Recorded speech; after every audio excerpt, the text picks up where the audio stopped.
un sujet rwandais recruté au Rwanda pour le compte du M23. De quelle province, de quel district, de quel... Sifa Denise. Sa mère s'appelle Sifa Denise. Mugabo Robo. Son père s'appelle Mugabo Rob. Il est de quel district, de quelle province? Karere ka Karongi. Sa province c'est Karongi. Karongi. Karongi. Karongi là c'est le Rwanda. Comment il a été? C'est vrai.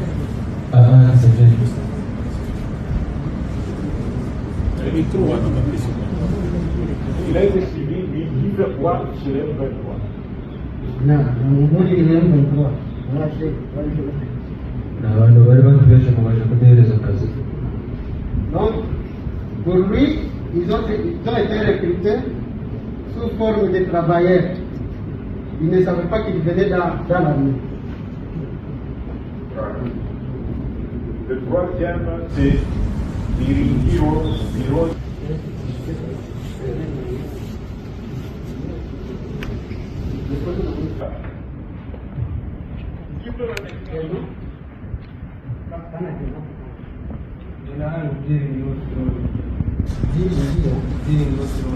Son nom c'est Diringio Siron.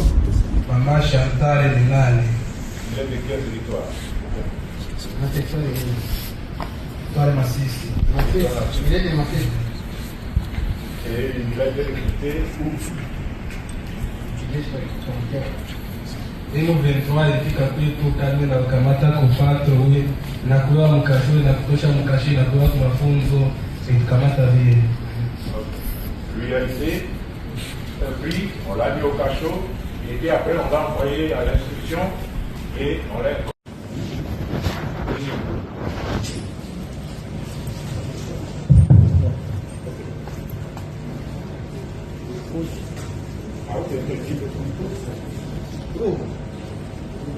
Tiens, micro. Micro. Mama, baba wangu, Ninja.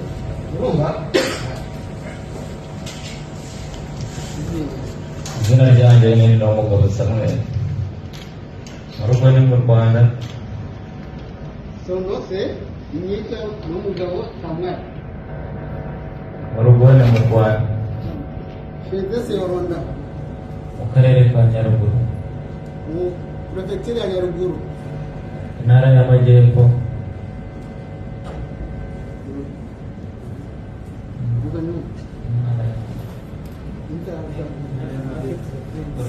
Province.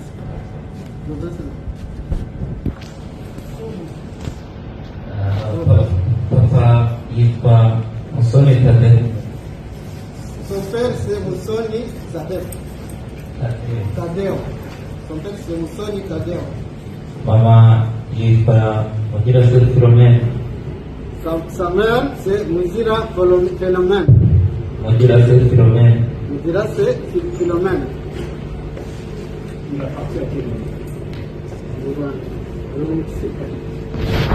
Aba ndi umusirikare w'u Rwanda RDF. Parce que vous comprenez qu'il faisait partie de la RDF. Aba mbarizwa muri 14 Battalion muri Sikampani. 40e bataillon, il y est. Iri Nyangezi.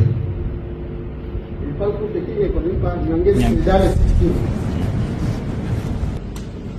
Se wanjye mwita Major Ntaganda Peter Claver. Major Ntaganda Claver, c'est lui le commandant de militaire d'où il vient.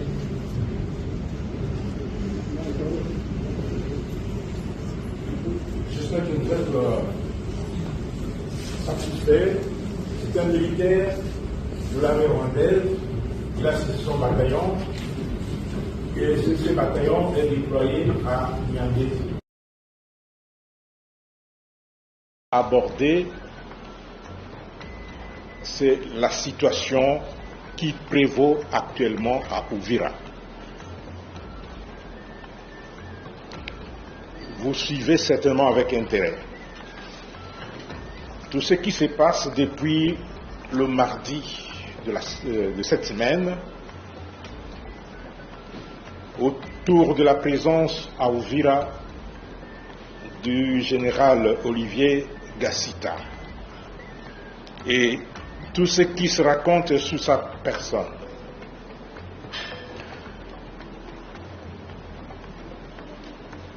Même quelques personnes à moralité douteuse l'ont vu faire tomber Bunagana, Rutshuru, Goma, Massissi, Kavumu et j'en passe. Et j'espère que vous avez suivi cette déclaration assez irresponsable comme moi. Et j'espère aussi que vous allez me poser des questions à ce sujet. Je tiens à vous signifier que le général Olivier Gassita était un officier connu avec certitude par la hiérarchie de notre armée et par la hiérarchie de notre pays. Depuis plus de 25 ans, il n'a jamais travaillé ou mis ses pieds au nord Kivu et au sud Kivu. Il n'a été nommé qu'en janvier pour assumer les responsabilités de chef d'État, de commandant adjoint chargé des opérations et renseignements de la 33e région militaire. Et à ce titre, il a travaillé depuis janvier, avant la chute de Bukavu. Il a été à Bukavu et personne ne l'a contesté. Là, j'insiste là-dessus.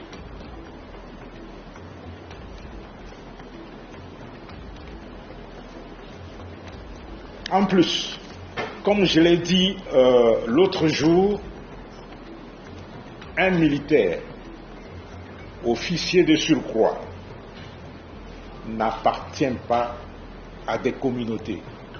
Moi, qui vous parle, je ne connais même pas ma communauté. Il n'appartient pas à des communautés.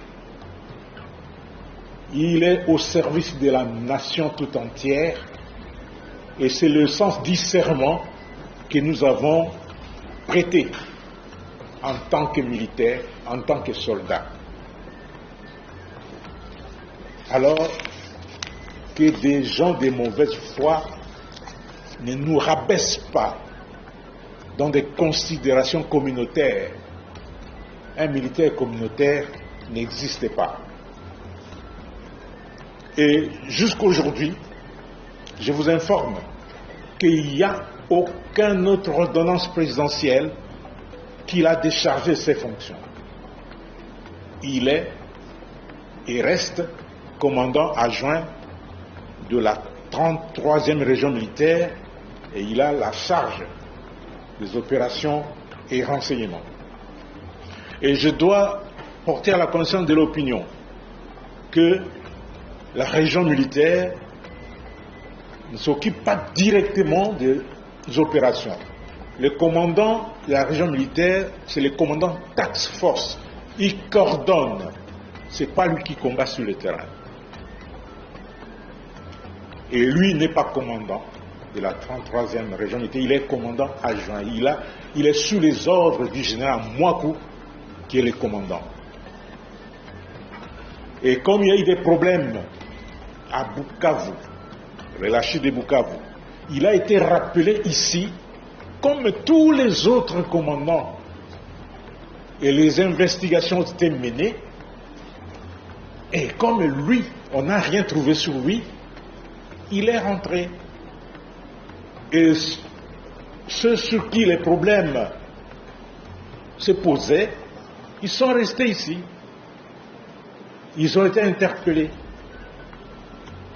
Et lui n'a pas été interpellé parce qu'il n'avait rien, on lui reprochait rien du tout. Et c'est pourquoi il doit travailler. Puisque j'ai suivi l'audio que vous avez suivi, quelqu'un qui dit son chef est en prison, pourquoi lui? L'infraction est individuelle. Il n'y a pas d'infraction collective. Et un homme d'État qui déclare des histoires pareilles n'en est pas un. Je voudrais dire que, et je le répète, un militaire, officier général de surcroît, n'appartient plus aux communautés. Cette conception sectaire de la vie ne rime pas avec l'armée.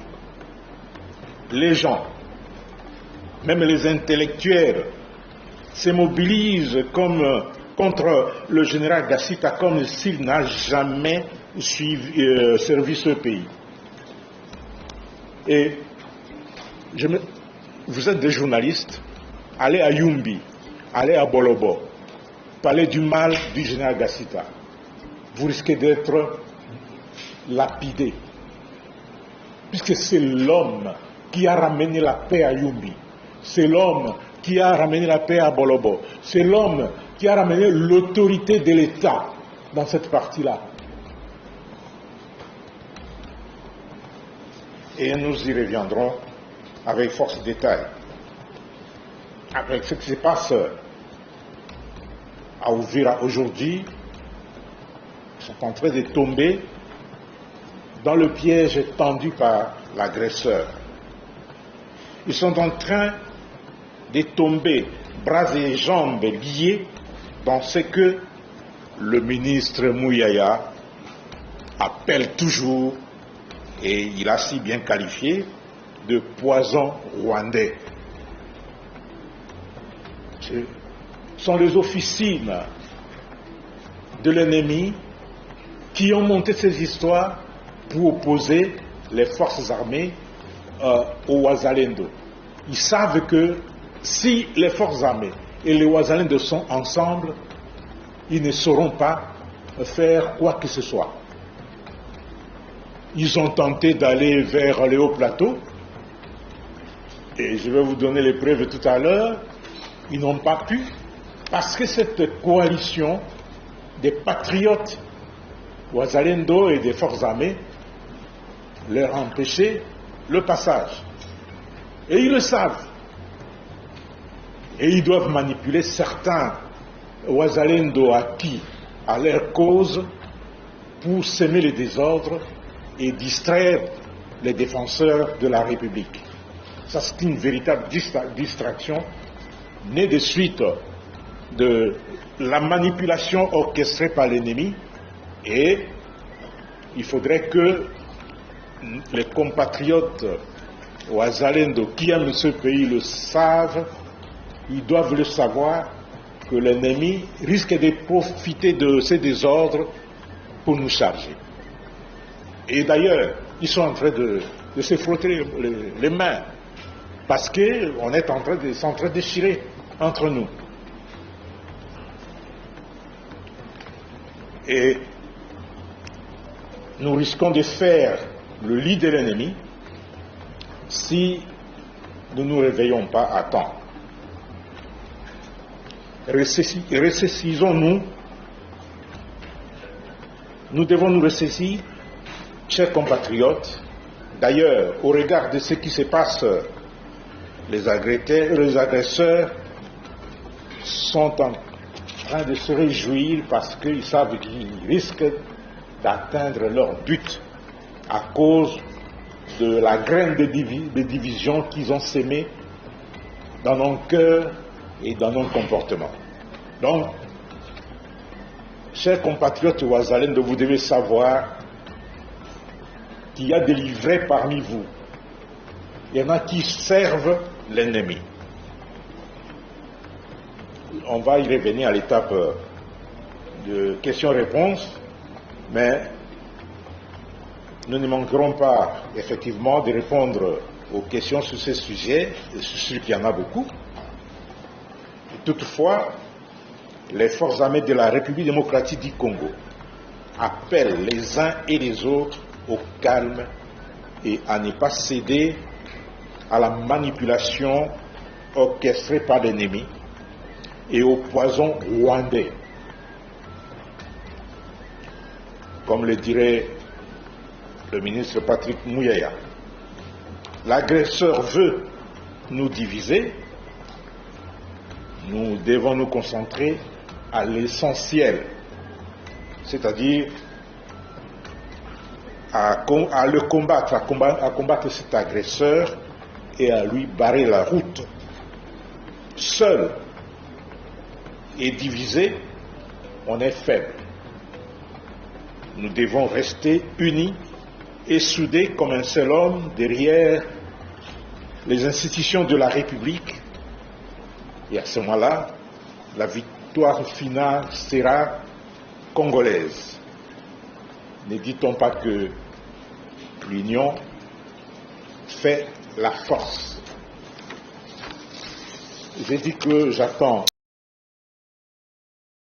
Isakazo toujours contesté mais jamais égalé, toujours kugira ngo tukugezeho andi makuru. General Gasita akomeje guhinduka ikibazo cyane cyane kuko hakomeje gushinjwa igisirikare cyo kikakomeza kumudefenda. Igisirikare cya Repubulika ya Demokarasi ya Kongo FARDC kiravuga yuko byanze bikunze kitanoma umugenerali na controle rero iyo ari yo yose kigendeye rero ku bushake bw'abasivili. Igisirikare gikora ibyacyo uko kibishaka. Kugeza ubu ariko abasivili bo barerekana yuko ngo nta sutiye bahaye igisirikare nta cyakorwa. Niyo mpamvu bakomeje kuresista basaba rero depart y'umusirikare General Gasita. Bavuga yuko Gasita yagize uruhare mu igwa rya Bukavu. Kugeza ubu Wazalendo n'andi ma organisation ya société civile yateguye rero imyigaragambyo, ndetse uyu munsi barateganya kujya ikavimvira kuri rond-point ikavimvira kugira ngo berekeze cyane cyane hariya kuri imeri mu rwego ngo rwo kugerageza ngo gusaba yuko uyu mugenerali ava muri Uvira. Gasita akaba rero yaranomwe nka komanda wa renseignement wa region militaire ya 33, ariko araregwa nyine kuba ngo yaragize uruhare muri shit y'ibice bitandukanye. Kugeza ubu nubwo iyi myigaragambyo yasaga nahitangira ari pacifique, ariko yaje guhinduka akaga ndetse iza kuzamo tension zikomeye. Igisirikare kiza gukoresha ingufu byatumye habaho ikibazo gikomeye cy'umutekano. Kugeza ubu rero operation zirakomeje, decision y'umukuru w'igihugu ikomeje kugenda iba ikibazo, ndetse General Gasita barasaba yuko ava ku butaka bwa Uvira. Ni mu gihe kugeza ubu ngubu igisirikare cya Repubulika ya Demokarasi ya Kongo gikomeje gushinja kandi igisirikare cy'umutwe wa M23 ko exploiter identité tutsi ya General Olivier Gasita kugira ngo bamanipule opinion rero y'abaturage. Baravuga ngo izo ni manevre z'umwanzi rero cyane cyane zigamije kudiviza abanyekongo, ndetse ngo no kudiviza abazarendo ngo kuri force régulière za Repubulika ya Demokarasi ya Kongo, ndetse no ku mukuru w'igihugu bikomeje kugenda biteza ikibazo. Perezida wa Repubulika ya Demokarasi ya Kongo akaba rero akomeje kugenda akora manevure zishoboka zo kugarura umutekano, ariko zigahura n'ibibazo nk'ibi ngibi. Felix Tshisekedi akaba rero yaraherutse guhamagara nyine Gasita ku wa 21 Desembre 2024, akamuha nka poste wa commandant adjoint chargé des opérations et de renseignement muri 33e région militaire ya Uvira muri Sud Kivu, base rero ya Tshisekedi aho yashingiye kugira ngo abe yamunoma. Ni bisanzwe igisirikare kinoma uwo gishaka, ariko kugeza ubu ngubu yabaye politique, ndetse identité ye cyane cyane affiliation ethnique ikaba iri kubampe exploiter mu rwego rwa politique y'umutwe wa M23, aho bakomeje kugenda begereza rero kwataka Uvira. Ibi bije nyuma yuko Uvira yari imaze igihe yaragize resistance ikomeye. Kugeza ubu ngubu rero ikaba ari wo mujyi binjijemo igitero cya ethnicité, kikaba ari cyo kije rero kuba cyatuma Uvira ifatwa. Ama source concordante yaravuga yuko abantu bakomeje gupfa muri manifestation zikomeje kuba, ndetse uyu munsi ku wa mbere imyigaragambyo yari imeze nabi. Bukeye kuri uyu wa kabiri nabwo imyigaragambyo ikomeje, nubwo hari abapfuye. communique ya Alliance Fleuve Congo yakomeje kuvuga yuko ngo hari violence itangira gutunga urutoki cyane cyane abaturage yuko ngo bari kwima access abantu bose basa n'abatutsi ku mazi ndetse ngo no ku bindi bikorwa bya leta mu gihe cy'imyigaragambyo. Baravuga yuko ngo abatutsi bamerewe nabi bityo bagomba kujya kubadefanda mu mujyi wa Uvira, bikaba rero cause iri direct ngo iyo kuransa offensive ku mujyi wa Uvira. Ibi birakomeza kugenda bigaragazwa rero n'igisirikare cy'umutwe wa M23 ari nako igisirikare cya Repubulika ya Demokarasi ya Kongo cyo kibushinja gukoresha iyi ethnicité mu rwego rwo gushaka kwataka Uvira nyuma yuko resistance zose zikozwe, bigatuma rero mu by'ukuri ngo byanga neza yuko umutwe wa M23 wafata hariya, bikaza gutuma igisirikare cya Repubulika ya Demokarasi ya Kongo rero gitangira operation zindi mu rwego rwo kugerageza gustabiliza kara gace. Ariko umutwe wa M23 iki gitero wateye cyane cyane gishinzwe kumanipira opinion rero y'abaturage ndetse no guhamagarira cyane abaturage gusa n'abataka cyane abaturage b'ubwoko bundi, bikomeje kugenda biteza ikibazo. Biravugwa yuko hari deployement y'umutwe wa M23 cyane mu mujyi wa Uvira y'abasivili bakomeje kugenda babiba urwango rukomeye muri biriya bice, mu gihe kandi nanone iby'urwango bari kubibiba barimo baratunga urutoki General Gasita bavuga yuko we n'abasa nawe ngo batakagombye kuba mu mujyi wa Uvira kubera yuko ngo aribo bakomeza kugaragaza yuko bazatuma uyu mujyi ugwa mu maboko y'umutwe wa M23. Kugeza ubu ngubu nta urakonfirma rero ukuri kwaya makuru yuko abatutsi baba bari kurenganywa cyangwa kuwimwa amazi mu mujyi wa Uvira. Ni source z'umutwe wa M23 zikomeje kugenda zibishyira ku mbuga nkoranyambaga, ariko igisirikare cya Repubulika ya Demokarasi ya Kongo cy'ubwacyo kitangarije yuko umutwe wa M23 uri ku exploiter ibingibi mu rwego rwo kudiviza abakongore. Nyuma ya formation y'abakadire politike b'umutwe wa M23, General Sultani Makenga akaba yaravuze yuko izindi nama politiko militaire zizabera Ikisangani, Kalemi cyangwa Kindu. Ibi bikaba byaragaragaje yuko haba hari plan zo gutera biriya bice, ndetse bikaza gutuma kandi hagaragara yuko Uvira ishobora kuba yatangira kugabwaho ibitero nyuma yuko hagaragaye propaganda ikomeye. General Gasita, igisirikare cya Repubulika ya Demokarasi ya Kongo, bose ntago General Gasita yari yagiye cyatangaza, usibye igisirikare cya Repubulika ya Demokarasi ya Kongo kimaze kwitangariza yuko kimushyigikiye kandi ari arme cyane ari umusirikare ngo w'indashyikirwa. Kugeza ubu ngubu rero situation ikaba ikomeje gukomera cyane umujyi wa Uvira ukaba ukomeje kugarizwa, ari nako umutwe wa M23 ukomeza kwegereza abasirikare hafi ya Uvira mu bice byegera muri Warikare, hategurwa ibitero n'amatake ashobora kujya direct ku butaka bwa Uvira.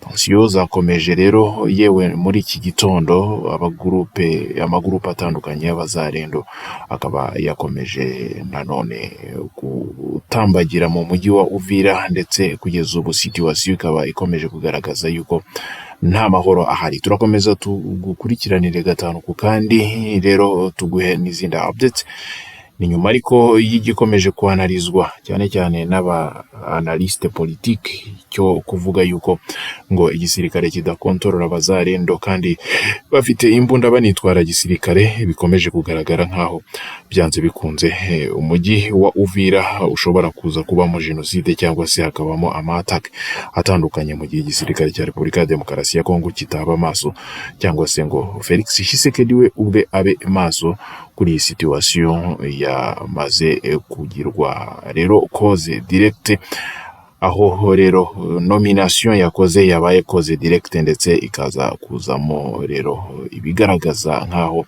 ari situation ikomeye. Iyi myigaragambyo yateguwe rero ikaba irimo amagurupe atandukanye, irimo imyigaragambyo y'abazarendo bakomeje kugaragaza cyane ubufungamutwe ndetse no kubangamira icyemezo cya perezida, ikaba kandi irimo n'abandi bari kugenda bongeramo umuriro w'ubwicanyi ndetse n'ibikorwa bibi cyane b'abasirikare ndetse n'abasivili bashyizwe muri uyu mujyi n'umutwe wa M23 mu rwego rwo gukomeza kugenda bagerageza guhitana buri muntu uwo ari we wese ushobora kuba yaba agaragaza apparence physique nk'iya General Gasita, kugira ngo ibi byaha babyikoreze abarimo kwigaragambya banga Generali Gasita ndetse Repubulika ya Demokarasi ya Kongo yakwikorezwa jenoside. Turakomeza tugukurikirana gatanu ku kandi isakaza tuje konti system Jean turagaruka mu kanya. Kwizera kudahwema kudukurikirana gatanu ku kandi. Uyu munsi turi ku 9 z'ukwezi kwa 9 rero hakaba hakomeje kugaragara violent combat ziri oppoza rero abazarendo n'umutwe mu Ventura muri Banyungu, Boabo, Nyamaboko ndetse no mu bice bya Musheke. Abazarendo bakaba bari kuri posta mu buryo bukomeye nyuma ya attaque y'umutwe mu Ventura, neutralisation rero ikaba ikomeje ndetse abareberi bagera kuri 4 bakaba bamaze kwicwa. Nyuma yuko hari hashize iminsi mikeya gusa hagaragaye nanone abasirikare bagiye berekanwa cyane cyane n'igisirikare cya Repubulika ya Demokarasi ya Kongo bafatiwe ku rugamba rero b'umutwe wa M23 barimo n'abana batoya. Hari nako kandi nanone igice cya Uvira cyo gikomeza guhirima ndetse bitewe n'ibikorwa bikomeje gukorwa n'umutwe wa M23 ama operation ya renseignement y'umutwe wa M23 akomeje kugenda yongera abazarendo fake muri Uvira ndetse abo bazarendo fake bagakora imitwe yitandukanye yo guhiga bukware rero abatutsi ndetse no guhiga bukware bamwe mu bazarendo banyabo. Bikaba ibi byose biri kugenda bita bishyirwa ku bazarendo kandi biri gukorwa n'abazarendo pro M23 kugeza ubu. Tshisekedi akaba rero akomeje kugenda agerageza kudefanda biriya bice bya Uvira ariko bikaza guhinduka rero politike y'umutwe wa M23. Makenga Sultani akaba aherutse kuvuga yuko ngo inama za politike zigiye kubera mu migi ikurikira yindi igomba gufatwa vuba. Ibi bikaba bikomeje kugenda biba ikibazo cyane cyane ku buyobozi bwa Repubulika ya Demokarasi ya Kongo nyuma yuko bikomeje kugaragara yuko hakomeje gutakaza rero ibice bitandukanye, kontrole yabyo igakomeza kujya mu mutwe wa M23 umunsi ku wundi. Igisirikare cya Kongo ntago cyari cyatangaza cyane cyane ku bijyanye na reaction rero mu gisubizo cyeruye nimba koko ibi bice bizafatwa mu nama zikurikira z'umutwe wa M23. Igihe hari nuko igisirikare cyo cyamaze gutangaza yuko gishyigikiye rero presence y'umuyobozi cyashyize kuri renseignement muri Repubulika ya Demokarasi ya Kongo ku gice cya Uvira, aho rero Sylvain Ekenge Bomusa yavuze yuko byanze bikunze batanoma abasirikare bakurikije gushaka kw'abazarendo.